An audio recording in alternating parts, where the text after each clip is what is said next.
L'Afrique est le berceau de l'humanité, un continent qui recèle d'innombrables trésors archéologiques témoignant de son passé fascinant. Des premiers hominidés aux civilisations médiévales prospères, son histoire se déploie sur des millénaires. Dans ce documentaire, nous vous emmenons à la découverte de deux sites emblématiques, Melka Kunture et Balchit, en Éthiopie, qui nous plongent aux origines de l'humanité, avec des vestiges datant de plus de 1,5 million d'années. Djedi, une mystérieuse ville swahili du XIIe siècle, aujourd'hui en ruine, qui témoigne de l'épanouissement des civilisations côtières d'Afrique de l'Est. À travers ces sites, nous explorerons les traces laissées par nos ancêtres et les civilisations qui ont façonné l'histoire du continent.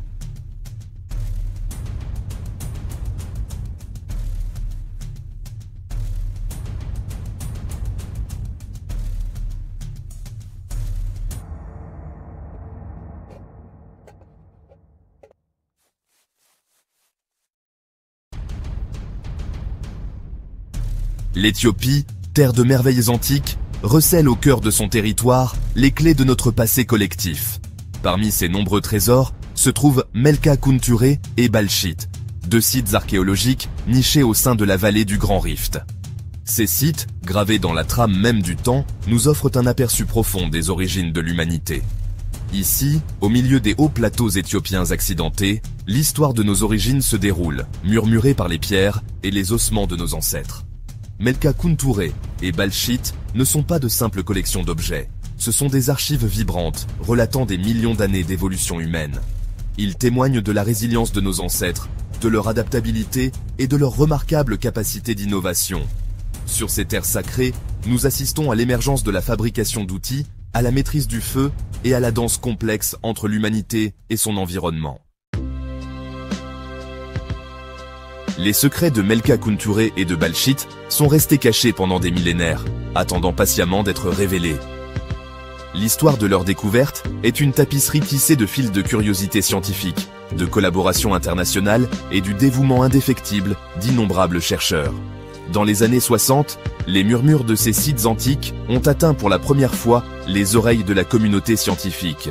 Les premières expéditions, menés par des figures pionnières comme Jean Chavaillon, se sont lancés dans un voyage d'exploration et de fouille. Leur travail méticuleux, animé par une soif de connaissance, a mis au jour un trésor d'artefacts et de fossiles, suggérant l'immense importance des sites. La découverte d'outils en pierre, datant de plusieurs millions d'années, a suscité une vague d'enthousiasme dans le monde scientifique. Il est devenu évident que Melka Kunture et Balchit avaient le potentiel de réécrire notre compréhension de l'évolution humaine. Au sein des anciens sédiments de Melka Kunture et de Balchit repose une symphonie de pierres, chaque artefact témoignant de l'ingéniosité de nos premiers ancêtres. Les sites présentent un éventail étonnant d'outils en pierre, fabriqués avec une sophistication croissante à travers de vastes périodes. Ces outils ne sont pas de simples instruments de survie. Ils sont le reflet d'esprits en évolution, s'adaptant aux défis d'un monde en mutation. Les archéologues ont méticuleusement classé ces outils en technocomplexes distincts, chacun représentant une étape spécifique du développement technologique humain. Des hachoirs oldowéens rudimentaires aux bifaces acheléens méticuleusement façonnés, chaque technocomplexe révèle un nouveau chapitre de l'histoire de l'innovation humaine. La présence de ces divers ensembles d'outils souligne l'adaptabilité de nos ancêtres, leur capacité à façonner leur environnement et leur poursuite incessante du progrès. Melka Kunture et Balchit ne sont pas seulement des trésors d'outils en pierre, mais aussi des dépositaires de précieux fossiles offrant des aperçus inestimables sur la lignée humaine. Des restes fragmentaires de nos lointains parents, tels que l'Homo erectus et l'Homo heidelbergensis, ont été découverts sur ces sites, fournissant des liens tangibles avec notre passé évolutif. Ces fossiles, souvent fragmentaires et incomplets, sont minutieusement reconstitués par des paléoanthropologues expérimentés, révélant des aspects des caractéristiques physiques et des modes de vie de nos ancêtres. La découverte de fossiles d'Homo sapiens archaïques sur ces sites souligne encore davantage leur importance dans la compréhension de l'émergence de notre propre espèce. Chaque découverte de fossiles ajoute un nouveau vers à l'épopée de l'évolution humaine, retraçant notre voyage depuis des ancêtres ressemblant à des singes jusqu'aux êtres complexes que nous sommes aujourd'hui. Les hauts plateaux éthiopiens, où se nichent Melka Kunture et Balchit, ont présenté des défis uniques à nos ancêtres. La haute altitude, avec son air raréfié et ses températures fluctuantes, exigeait des adaptations physiologiques et comportementales pour survivre. Pourtant, nos ancêtres n'ont pas seulement résisté, ils ont prospéré, démontrant leur remarquable résilience. Les preuves suggèrent que les premiers humains habitant ces hauts plateaux ont développé des stratégies pour faire face à cet environnement exigeant. Ils ont cherché refuge dans des grottes, maîtrisé l'utilisation du feu pour se chauffer et cuisiner, et conçu des techniques de chasse ingénieuses pour exploiter les ressources disponibles. L'histoire de Melka Kunturé et de Balchit ne concerne pas seulement l'évolution humaine. Il s'agit de l'adaptation humaine, de notre capacité innée à surmonter l'adversité et à nous tailler une place dans les environnements les plus difficiles. Parmi les nombreuses découvertes remarquables à Melka Kunturé et Balchit, une se distingue comme un témoignage de la capacité d'innovation et de prévoyance des premiers humains, l'utilisation de l'obsidienne. Ce verre volcanique, prisé pour son tranchant et sa durabilité, apparaît dans les archives archéologiques de ces sites, datant d'un étonnant 1,5 million d'années. La présence d'outils en obsidienne à Melka Kunturé et Balchit en dit long sur les capacités cognitives de nos premiers ancêtres. L'obsidienne n'est pas originaire de ces sites. Elle devait être extraite de sources lointaines, nécessitant planification, coordination et peut-être même des réseaux d'échange. Cette preuve précoce de gestion des ressources et de planification à long terme remet en question nos idées préconçues sur les capacités des premiers humains. Melka Kunturé et Balchit ne sont pas seulement des fenêtres sur le passé, mais aussi des capsules temporelles, préservant des instantanés d'environnements anciens. Les couches de sédiments de ces sites, minutieusement excavées et analysées, révèlent une mine d'informations sur les paysages que nos ancêtres ont habités. Le pollen fossile, les ossements fossilisés d'animaux disparus et les formations géologiques brossent un tableau vivant d'un monde en mutation. Nous découvrons des forêts luxuriantes grouillant de vie, de vastes prairies parcourues par des troupeaux d'herbivores et même la présence d'anciens lacs. En reconstituant ces paléo-environnements, nous acquérons une compréhension plus approfondie du contexte écologique dans lequel l'évolution humaine s'est déroulée. Reconnaissant l'importance scientifique et culturelle sans précédent de Melka Kunturé et Balchit, l'UNESCO a inscrit ces sites au patrimoine mondial en 2024. Cette prestigieuse désignation reconnaît non seulement leurs contributions inestimables à notre compréhension des origines humaines, mais assure également leur protection pour les générations à venir. L'inscription de Melka Kunturé et Balchit au patrimoine mondial marque un engagement à préserver ces fragiles archives du passé. Elle encourage la collaboration internationale, promeut le tourisme durable et garantit que les recherches en cours sont menées avec le plus grand soin et le plus grand respect de l'intégrité des sites. Melka Kunturé et Balchit sont des monuments durables à notre histoire humaine commune. Ils nous rappellent que nos origines se trouvent au cœur de l'Afrique, dans une terre où nos ancêtres ont fait leurs premiers pas hésitants sur le chemin de l'humanité. Ces sites ne sont pas de simples vestiges du passé. Ils sont des sources d'inspiration, nous exhortant à explorer nos racines, à célébrer notre héritage commun et à méditer sur l'héritage durable de notre espèce. En contemplant les outils en pierre, les fossiles et les paysages anciens de Melka Kunturé et Balchit, nous sommes envahis par un sentiment d'émerveillement et d'humilité. Ces sites nous rappellent que nous faisons partie de quelque chose de bien plus grand que nous-mêmes, un continuum de vie qui remonte à des millions d'années. Ils nous invitent à poursuivre nos explorations, à percer les mystères de notre passé et à veiller à ce que l'héritage de Melka Kunturé et Balchit continue d'inspirer les générations à venir.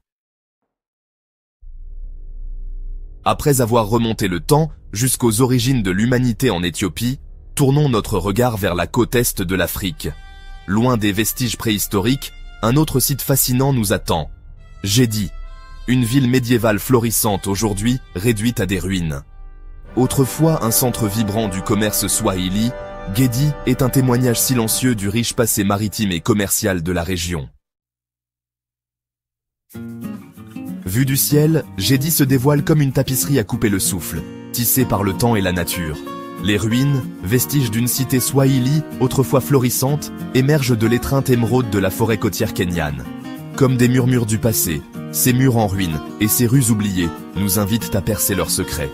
Voici Gédi, une cité perdue, figée dans le temps. un témoignage de l'ingéniosité et de la résilience du peuple swahili. Une civilisation qui a prospéré sur les rives de l'Afrique de l'Est, laissant une marque indélébile sur les sables de l'histoire. L'attrait de Gedi ne réside pas seulement dans sa beauté physique, mais aussi dans les mystères qu'elle recèle. C'est un lieu où le passé chuchote au présent, nous invitant à un voyage de découverte et d'émerveillement. Descendons de notre point de vue aérien et entrons au cœur de Gedi. Arpentons ses rues anciennes et écoutons les échos de son passé vibrant. L'histoire de Gedi commence au XIIe siècle. Un petit comptoir commercial accroché au bord de l'océan Indien. C'était une époque de grande prospérité pour la côte swahili. Les alizés portaient des boutres chargées de marchandises exotiques venues de terres lointaines.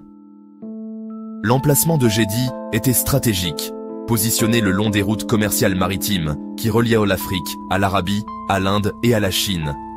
Elle s'est rapidement transformée en un centre commercial animé. Un creuset de cultures attiré par l'attrait du commerce. La richesse de la ville croissait à chaque saison. L'ivoire, l'or et le bois de l'intérieur de l'Afrique transitaient par son port. Ils étaient échangés contre des soies, des épices et de la porcelaine d'Orient. Les marchés de Gedi bourdonnaient d'activité.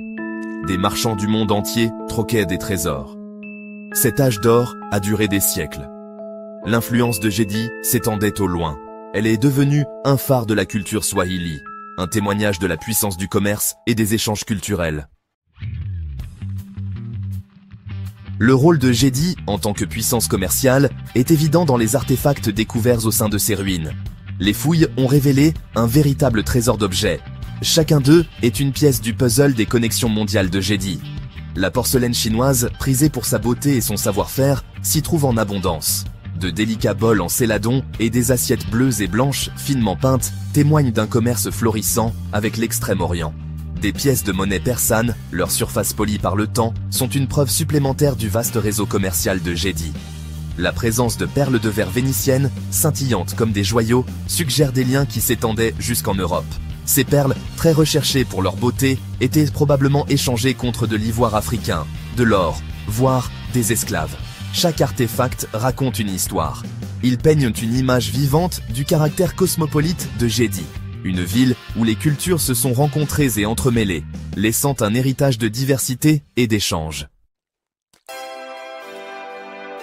Les merveilles architecturales de Gedi témoignent de l'ingéniosité et du savoir-faire de ses habitants. Les bâtisseurs de la ville, utilisant des matériaux locaux, ont créé des structures qui ont résisté à l'épreuve du temps. Le corail, facilement accessible depuis les récifs voisins, formait l'épine dorsale des bâtiments de Gedi.